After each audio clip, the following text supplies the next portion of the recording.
Now, we are servicing the retail punter today, Trav, and going into Sayona versus Leo versus Vulcan because, geez, isn't there a good little retail following for these hot little lithium stocks, mate?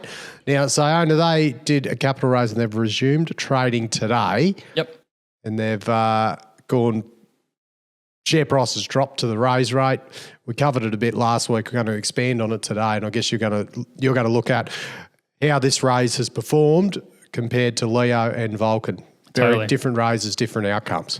Absolutely right, mate. The three lithium names, they've all got decent followings. They've and lithium, a real hot commodity.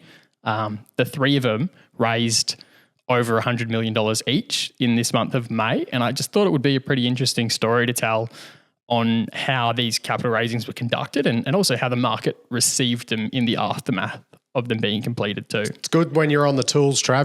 When you're on the tools and the spreadsheets and the graphs, mate, this is going to be bloody intense and informative. Oh, no, it's not that informative. It's more commentary than it is charts, but I've got a couple of charts.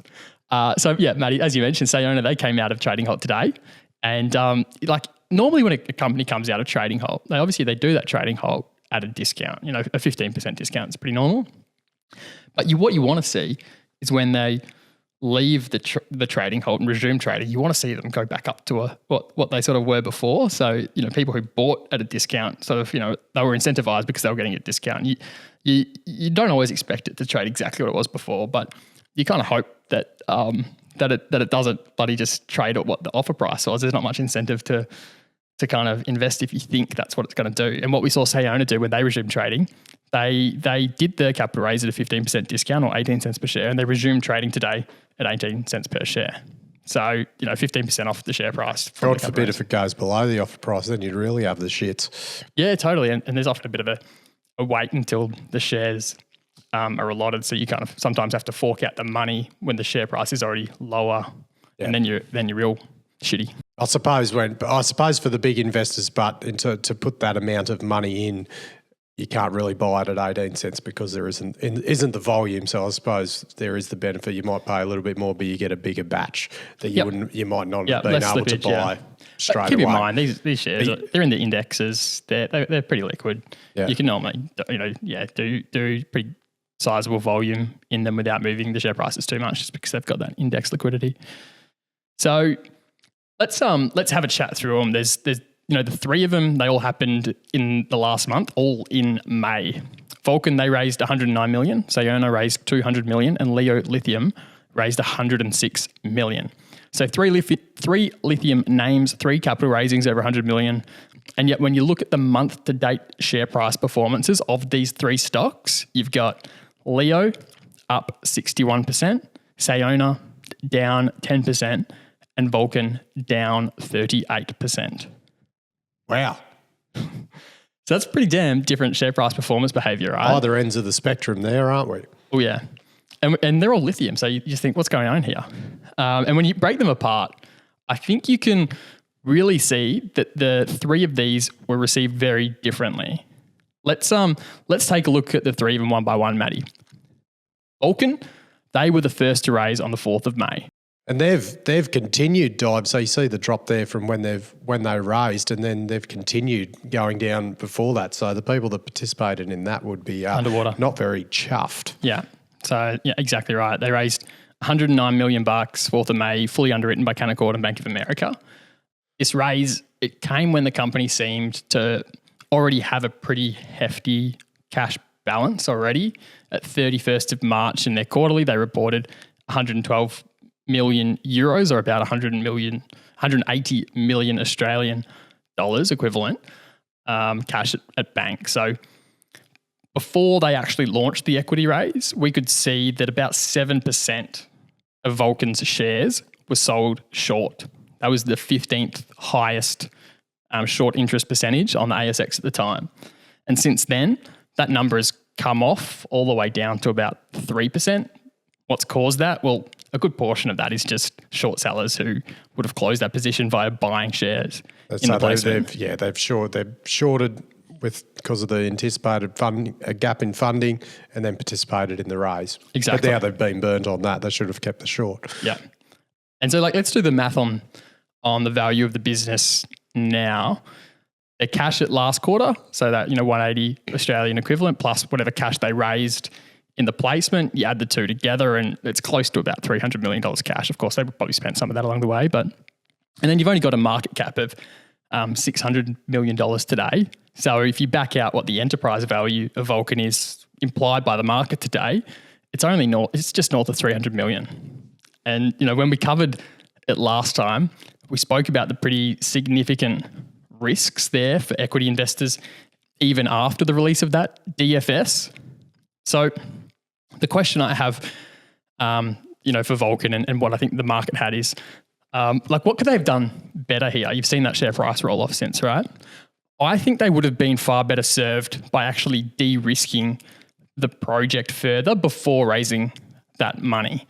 They had a big cash buffer already, and they could have used that cash to demonstrate to the market that some of the risks highlighted in their DFS aren't as substantial anymore. Could they show that there was commercial manufacturing avenue for their proprietary solvent, Volsorb? Could they show that electrolyzers can be commercially used in lithium salts? These were the risks we talked about in our last bit, right? Could they have waited for some of the resource drilling results to come out and confirm their flow rate assumptions in the DFS? All of these are kind of big question mark sort of risks that are still there in their DFS, which maybe they could have used their existing cash balance to fund in order to de-risk it and then raise more equity. So do you think they are, those risks that you've outlined are a big driver, one of the main drivers at the moment? I think just think about the strategy, right?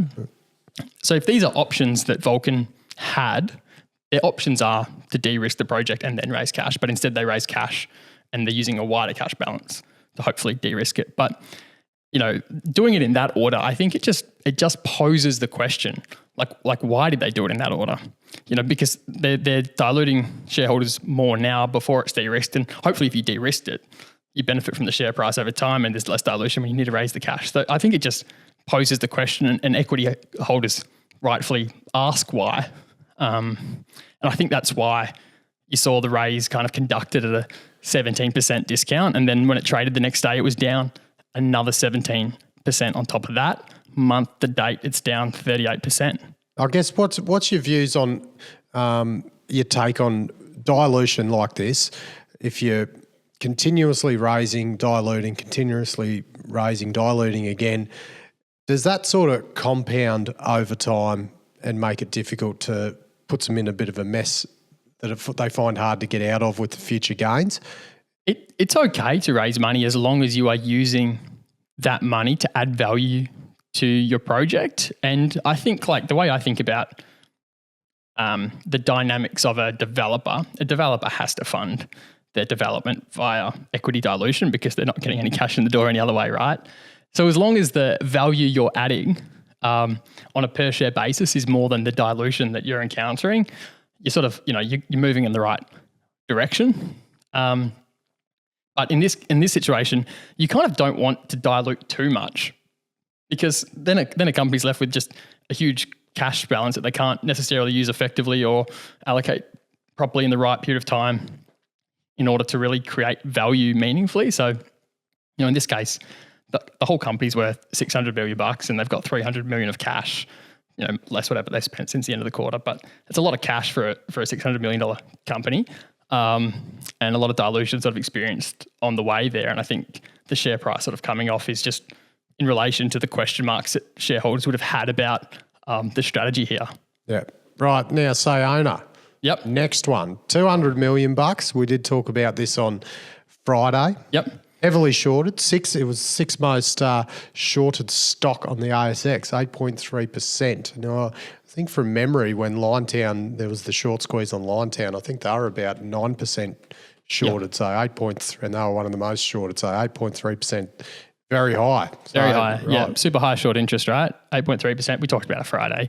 And I think the $200 million quantum, the size, definitely came as a bit of a surprise. So, this one, Matty, there's some similarities to Vulcan, but there's also some real differences too. And I think, we should absolutely talk about that. Unlike Vulcan, who had ample cash, Sayona appeared to have a funding problem during ramp up here. Some additional capital was required to help get them through that interim sort of funding problem.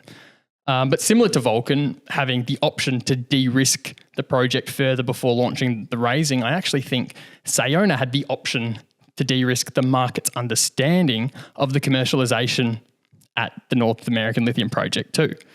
On the episode on Friday, we spoke about what those potential options could have been. And those options that I kind of ran through were they could have potentially provided guidance to the market on the product spec that they were getting or that they were producing, and provided some indicative payability for it, given they've already got first concentrate there. They could have entered into a prepay agreement to reduce the ultimate equity dilution, or they could have waited for the carbonate PFS as a potential positive catalyst to launch the equity raise off. So, in my mind, those are all sort of three potential options that could have paved for a different equity raise strategy, which may have yielded a more favourable result. And any one of those would have de-risked the market's understanding of the North American Lithium project to some extent. And similar to Vulcan, instead equity investors are left wondering, well, why didn't they do that? So it's no surprise to see them open today at the offer price and not bounce up, to the price they were pre-raised, that 21 cents. Yeah. Now, Leo Lithium, the pat on the back, they've had a great performance this month post their raise. Whether that's some interest from other parties looking to secure them, because they have had a good rise, same as we recently saw Delta Lithium have a 20% spike. Haven't heard anything on that yet, but there seems to be a bit of movement in some high-quality lithium stocks, so whether some M&As around the corner, we don't know. But so let's look at like Leo's equity raise strategy and compare it to Vulcan and Sayona, right? They did things very differently, and I kind of take my hat off to them. The key thing that they've done differently is they've combined their capital raising with a big de-risking positive news catalyst. They raised $106 million in a strategic placement with Ganfeng, announced yesterday. They cleverly agreed to this placement at a 6.5% premium to the share price, not a discount. That sure helps. Absolutely. Yeah. And Ganfeng's happy to do that, right? Because they get enhanced offtake terms. And Leo are happy to do it because they get a commitment to an expansion plan, and they have a partner for a future downstream conversion facility where they would get some exposure to hydroxide product too. So, win-win on that front. And they've technically they've already made good money on their 6.5% premium anyway, because it's kept going up. Exactly. You're right. Your post-announcement, the share price goes up even further. On top of that, it's now 25% higher than it was pre-announcement with Ganfeng. And unlike an ordinary capital raising, where you have to do it at a discount and you give stock to people who maybe aren't long-term holders. And this one, it all goes to Ganfeng. So there's no overhang on the stock after the raise with, people who might sell it because they're not really typical long-term holders. It's a great deal by Simon Hay and the Leo Lithium team. They've combined this capital raise with a positive announcement and a material de-risking event. Mate, Trav. Great comparison, mate. Yep, it makes it easier for Simon to get his performance rights when you compare it to companies like those who are in the relative share price performance pool. I think lithium M&A is on the cards soon in our news talks, Trav. You can feel that, as I said, looking at Leo, looking at Delta. It's all. I guess it's all going a bit quiet in that. Everyone's sitting on their hands a bit, but they could come in a flurry soon. We're still waiting on a bit to get into production, aren't we? So Liontown, obviously, still waiting to get there. End of the year, they're going to start underground mining. In terms of big projects coming online, it feels like it all needs a bit of a push along. Oh, mate, I'm sure you'll be pushing.